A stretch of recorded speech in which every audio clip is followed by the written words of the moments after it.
ලස්සන මල්වත්තක කූම්බි රංචුවක් සතුටින් ජීවත් වුණා. ඒ රංචුවට හිටියේ නිර්භීත නායකයෙක්.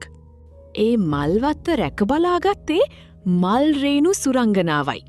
ඇය හැම මලකටම ජීවය ලබා දුන්නා. දවසක් කූම්බියෝ මල් රේණු එකතු කරන්න පටන් ගත්තා. ඒක දැකපු සුරංගනාව කනගාටු වුණා. නායකයා කිව්වා අපි අපේ පවුලට ආහාර හොයනවා.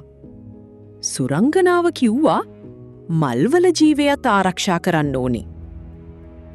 ටිකෙන් ටික මල් මැලවෙන්න පටන් ගත්තා.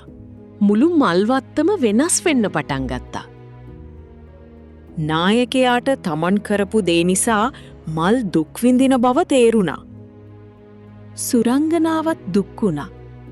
ඇය කූඹියන්ට කරදර කරන්න කැමති වුණේ නැහැ. ඒ වෙලාවේ ප්‍රඥාවන්ත සමනලෙක් ඔවුන් දෙදෙනා අතරට ආවා.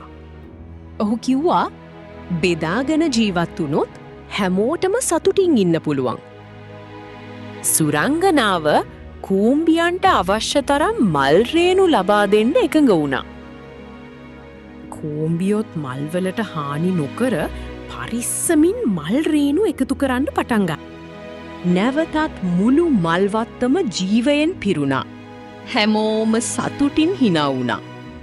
නායකයා සහ මල් රේණු සුරංගනාවෝ හොඳ යාළුවෝ බවට පත් වුණා. අපි එකිනෙකාට ගරු කරමින් ස්වභාව ධර්මය ආරක්ෂා කළොත් හැමෝටම සතුටින් ජීවත් වෙන්න පුළුවන්.